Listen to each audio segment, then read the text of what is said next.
Well, hello there, listeners, and welcome to this week's episode of the Better Than Fine podcast. I'm your host, Darlene Marshall, and we're starting off today's episode with a big old dose of vulnerability. So I'm going to take a deep breath. I have gotten some reactions, some faces from other people when I've told them this privately, but I have had 13 therapists over the course of my life, beginning around the age of 5. And actually, I think I'm kind of lucky about that. My parents recognized for my brothers and I that their divorce and the instability in our household was affecting our well being. And so they went and got us help. And so, like so many of us, my life has not been without trauma, right? Things have happened to me in the course of my life that have brought up some stuff. And one of the really good things that therapy has given me is an understanding of how that trauma can be turned into growth. But we often need support and guidance on how to process the trauma and get to the growth. But not all growth requires trauma, and not all growth requires therapy, which is why today's episode, I want to explore the difference between those two, between coaching and therapy, how you know as an individual what you might need, and how you tell as a practitioner and as a client patient, depending on context, which you should seek out depending on your unique circumstances and your unique goals. But first, I want to tell you something about a coaching offer that we have for you as part of the show. So, we're here on the NASM Podcast Network, the National Academy of Sports Medicine. And the NASM has a wellness coaching certification that, in my humble opinion, is top notch. Experts in sleep, stress, coaching, neuroscience, movement, positive psychology. We came together to build this world-class program on how do you actually help someone make sustaining and positive change instead of just telling people what to do, which we know from research and behavior change, that kind of prescriptive change just doesn't work. And I'm telling you at the top of the show because I'm going to talk a lot about what coaching is today. And I want you to know that listeners of this show get a discount that compounds on the current discount NASM is already offering. So if you went to nasm.org, it's 50% off on their website. But listeners to Better Than Fine get an additional $600 off. That's a big discount. And we're the only place that you can get that discount. And so the code is Marshall CWC. So my last name, MARSHALLCWC. You go to nasm.org, click wellness at the top, and then use that code at checkout for an additional $600 off. And if you happen to end up on the phone with somebody in the sales team, you want to give them that code at checkout. It's not case sensitive, I don't believe. It's just MARSHALLCWC. Okay, so now let's actually talk about coaching and therapy. And I want to start off by clarifying some terms here to prevent like word salad in this episode. Let's get clear on some stuff. So when I say therapists, I'm going to mean qualified counselors, psychologists, and psychiatrists. Those are all different services. I'll talk a little bit about those differences, but I just want to lump them together. When I say therapy, that's who I'm talking about. Whereas coaches are going to be qualified, certified health, wellness, and life coaches. So I don't necessarily mean like sports coaches or performance or executive coaches, right? I'm talking about the kind of coaches that are holding space for change. When I say practitioners, I mean anybody who's offering a service. And I'm going to call the person receiving that service a client, though therapists are treating patients. And I say all that because otherwise this episode is going to be annoyingly me looping back and labeling, and it would, yeah, I'm sure you get the idea. So that's the idea here. And I want to start off by talking within the scope of practice of coaching and therapy. So scope of practices are like, what is the boundaries of what I am qualified and experienced to do as a service provider? So Like a personal trainer is not going to be licensed to give massages. That's a massage therapist, right? It's outside of the trainer's scope of practice. But what's the scope of practice of coaching and therapy? What are they qualified to work on? And this is actually, in my opinion, the biggest key difference between coaching and therapy. If you went off and Googled it, you're going to find all kinds of lists. But I'm telling you from somebody who has a lot of experience as the patient and also as the practitioner, coaches do not diagnose, treat, or manage mental illness. We're not educated in mental illness, disease, dysfunction, whatever you want to label that. We might have peripheral knowledge. Like I've said on this show before, that movement is very effective in lessening the symptoms of depression. It's not my job to tell my client, you're depressed, and to treat that depression, I need you to up your step count. That's outside my scope of practice. I'm not qualified to diagnose or treat, but I might tell a client, there's a lot of good research around depression and movement's benefit toward your depressive symptoms.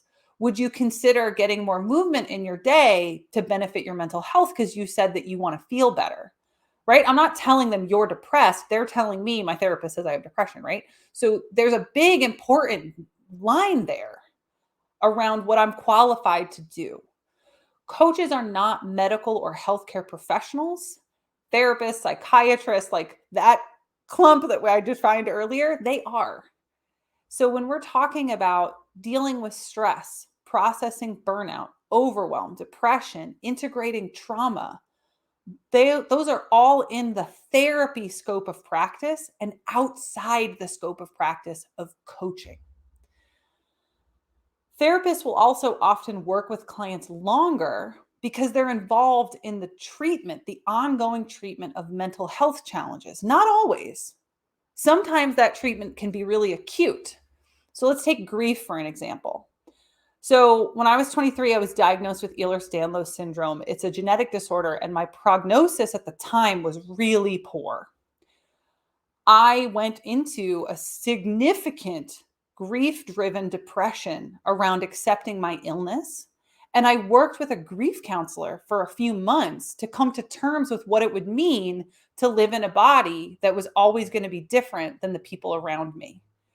Now, fortunately, that person was very talented and skilled at what he did, and he helped me to integrate a new viewpoint, a new set of beliefs and mindsets around my own self.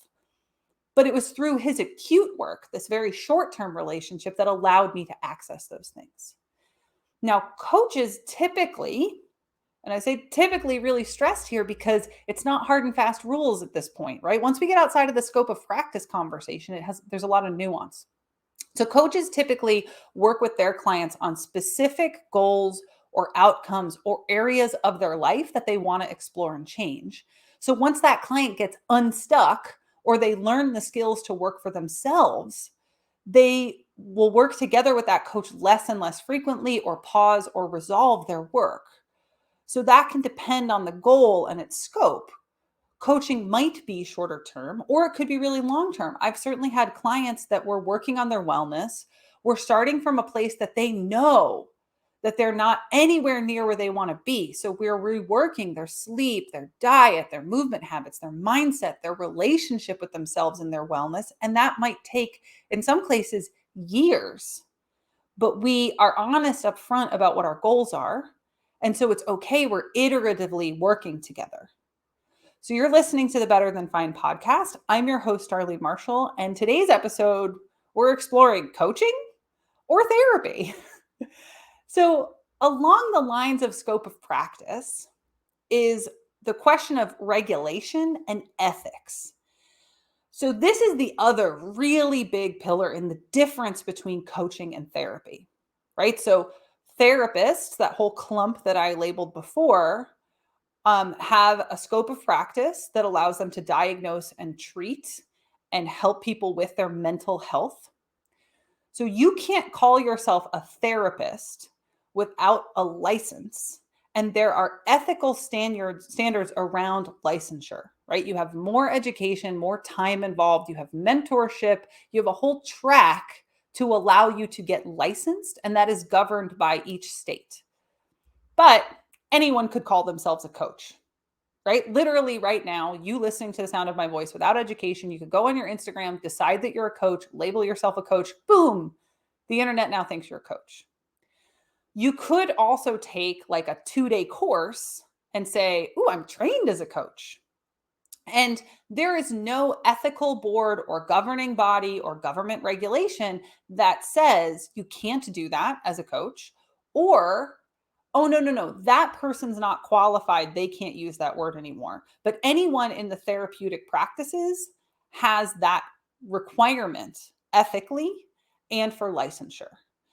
It's also, side note, why you want to take a look if you're considering giving someone access to your heart and your emotions and your motivation in a coaching relationship. You want to take a look at their coaching education and make sure that they have invested the time, the energy, the knowledge to have the skills to pay those bills. It's also why we talk so much about wellness coaching on this show, is because I believe really strongly that coaches should have an ethical standard of practice. We should have governance, and we should have qualifications. Okay, so another really big difference between training and coaching is kind of the how we're doing what we're doing. So therapists tend to, this is not a hard and fast rule, therapists tend to look back at your past and help you examine what's happened in the trajectory of your life and how is that affecting this present moment that you're in. Whereas coaches tend to focus more on the future and how you get from where you are to where you want to go. But I want to put a big caveat on this one. There are lots of coaches that help their clients to identify and unpack self-limiting beliefs that come from their past experiences and then block them from that long-term future. And there are lots of incredible therapists that are goal-oriented in their thinking, and their patients, they help them get past the blocks to get to those goals. So that line is necessarily blurry depending on what kind of practitioner we're talking about. All right. And then there's all these little smaller differences. So, like, therapists can take insurance. And other than some health coaches that are covered by some bougie insurances out there, most coaching is going to be out of pocket. And of course, there are definitely therapists out there who are private pay, right? Like, it's that they have the option that your insurance might cover your therapy. Therapists are also necessarily so much more limited in where and how they can deliver treatment, right? Part of that licensure and ethics is the control of where they get to do their work, whereas coaches can work however they want, whenever they want, wherever they want, and they can slap the coaching label onto it. And I've certainly seen some very interesting places and ideas that other people have said, this is coaching. Which, if you listen to some of my other episodes, if you've heard some of my speaking within the fitness industry, I have very strong feelings about that. We're not going to let my strong feelings derail this episode. And there's a big myth around this coaching therapy thing that I really want to dispel. I have heard it said that coaches focus on goals and therapists focus on emotions. And I 100% completely disagree. And here is why. The wellness coaching certification that I have, that I shared the discount code for at the beginning of this episode, it includes content on emotional well-being. And one of the first questions that I ask my clients when we work together is, how do you want to feel? We've talked about that on this show a whole bunch. We also talk about emotional processing like all the time in my sessions. And so there's two big reasons that you've heard me say on this show. Number one is an actual episode title. If you go back to the summer of 2022, emotions are information, right? Emotions are going to come up in our sessions and they're going to inform the decisions that my clients make and the kinds of things that I teach them. And number two, that you've also heard me say on this show a whole bunch, is the three horsemen of the emotional apocalypse are shame, blame, and guilt. And I've got to support my clients working through those things when those emotions are creating blocks for them to get to where they want to go in their lives. So if I'm like, hey, no, my scope of practice ain't fifis, we're not going to talk about your feelings. I'm doing a disservice to my clients. I'm also not creating a space where they experience unconditional positive regard and can work on the challenges that are organically coming up on their wellness journey. So a good coach is going to hold the container for whatever emotions are coming up, and a good therapist is going to ask about your goals in your life and in therapy. So you want to look for those things when you are considering coaches or therapists that you want to work with. You're listening to the Better Than Fine podcast. I'm your host, Darlene Marshall, and today we are diving into this question of coaching or therapy. And how do you know? How do you know what you need and when to seek what kind of help? Well, it's estimated that 1 in 4 people live with a diagnosable mental health condition. So, anxiety disorders, depression, both chronic and acute, PTSD, these are all examples that I hope at this point we can all relate to as potential mental health issues that are going to come up over the course of anyone's life. Because mental health is a spectrum, and a trained therapist can help you learn to manage wherever you fall on that spectrum, whether it's a long-term relationship of ongoing treatment or for support when you're going through something acutely stressful or traumatic, like burnout or the loss of a loved one. So, another example, I've talked before on this show that I have been divorced. So, I worked with a therapist in a long term process about what led up to that divorce, how it was affecting my PTSD, how it was bringing up more longer and more intense bouts of my recurrent depression, and to help me integrate the lessons that I was learning as I was processing and grieving and integrating the traumas that were coming up so that I could shift from post traumatic stress toward post traumatic growth. Turning that trauma into growth instead of internalizing it as more stress and dysfunction. And in all that therapy, some of what I've learned is to monitor my symptoms, to have a behavioral toolbox that I can call upon when I realize I'm having signs of a depressive episode, and set a new threshold for when I need to seek more treatment. So, like, what are the blinking dashboard lights? What do they mean? And how do I interpret them to better myself and live more fully in my life? So, one of the things that you might want to know is mental health counselors and psychologists cannot prescribe medication in most states.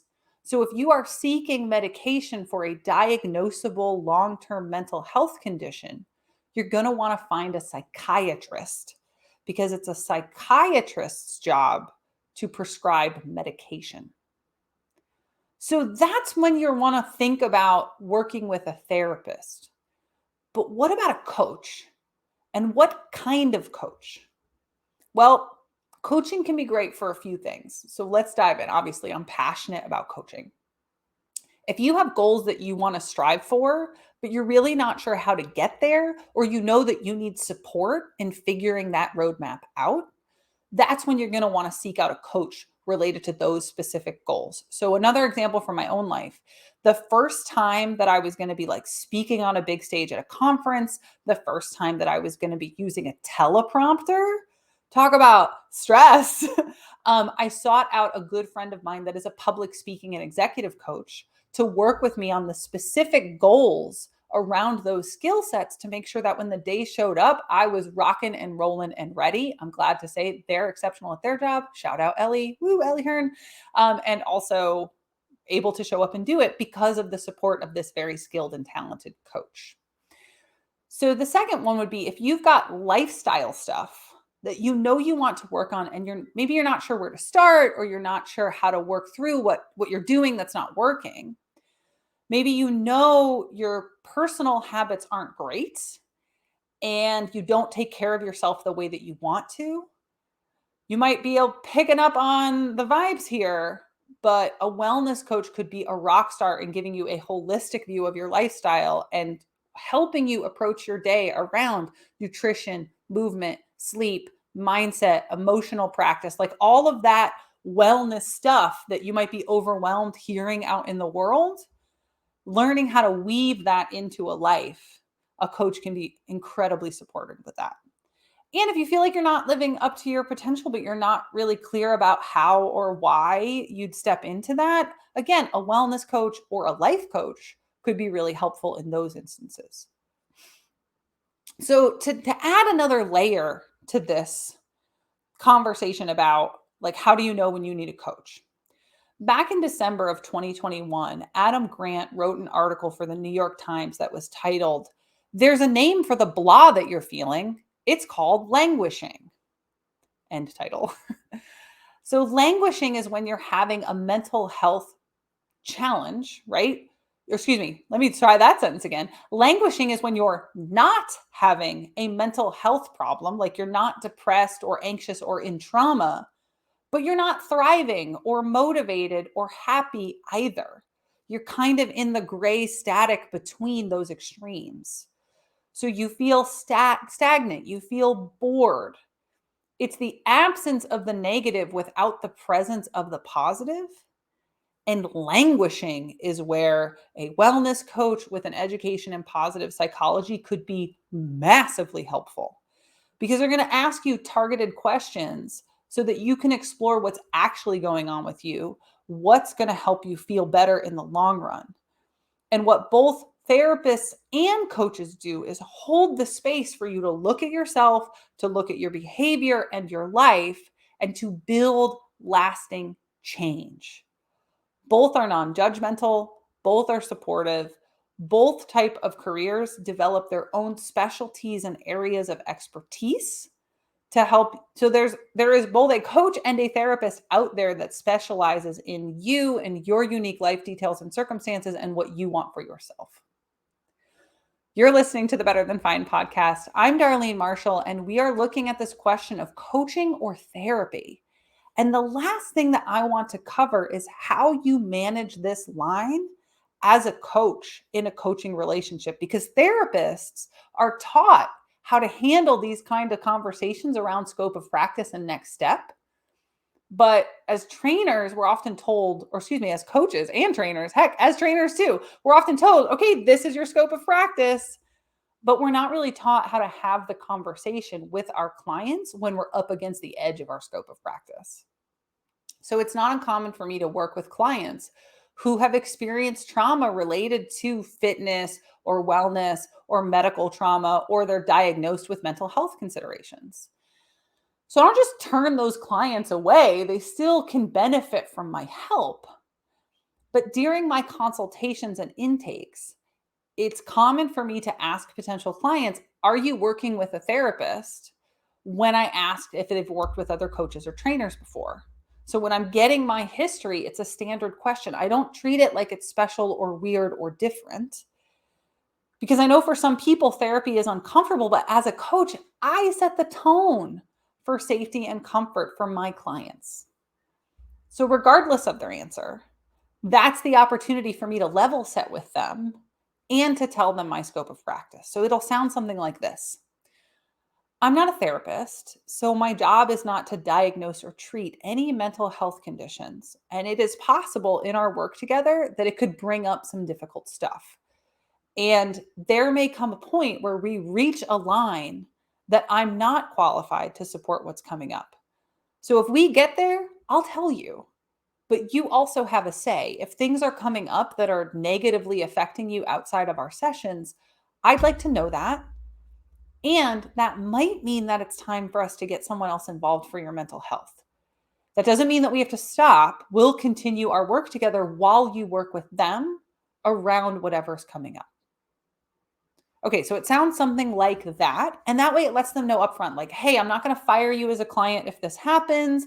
I'm here to support you and help. But also, this is the edge, and this is why it matters that we take care of you.